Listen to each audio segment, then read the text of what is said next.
আসসালামু আলাইকুম everyone, welcome back to my channel. আজকে আপনাদেরকে স্বাগত জানাচ্ছি আমার এই কিচেন থেকে। আমি আজকে রান্না করব বড় বড় পুঁটি মাছ তেলে ভেজে সাথে আলু দিয়ে। দেখেন মাছগুলো অনেক বড় বড়। আমি ওগুলোকে হলুদ লবণ মেখে তারপরে কিছুক্ষণ রেখে দিয়েছি। তারপরে ওগুলোকে তেলের মধ্যে ভালো মতন ভেজে নিয়েছি। এবার আমি ওই তেলের মধ্যেই আলু সামান্য একটু লবণ হলুদ মেখে আলুগুলো তেলের মধ্যে আমি ভালো মতন ভেজে নিয়েছি।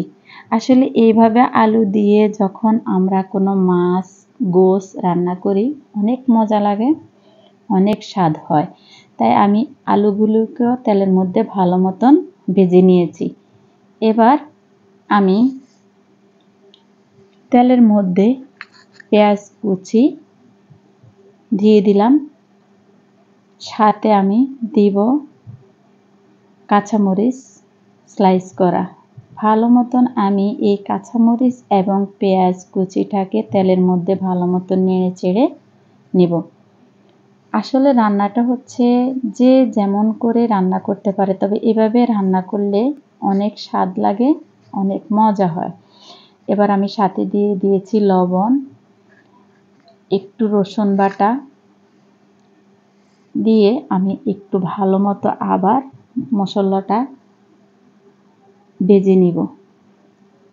তার মধ্যে আমি এবার দিয়ে দিব জিরে গুঁড়ো 1 চামচ, হলুদ গুঁড়ো আধা চা চামচ, একটু সামান্য আমি মরিচ গুঁড়ো দিয়েছি। আসলে মরিচ গুঁড়োটা যদি আমি তরকারির সাথে অথবা কোনো ভাজির সাথে না দেই তাহলে তরকারির কালারটা তেমন একটা ভালো আসে না। এই কারণেই কাঁচামরিচের পাশাপাশি একটু মরিচের গুঁড়ো ব্যবহার করে থাকি।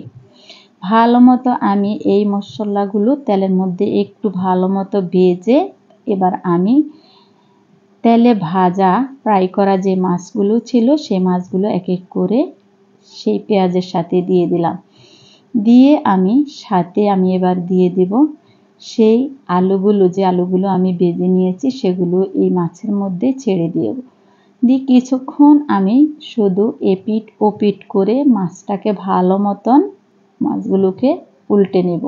যেহেতু এগুলো আমার আগেরই ভেজে রাখা, এগুলা আগেরই, তাই এগুলোকে বেশি একটা কিছু করা লাগবে না। হয়ে গেছে আমার আজকের রান্নাটা।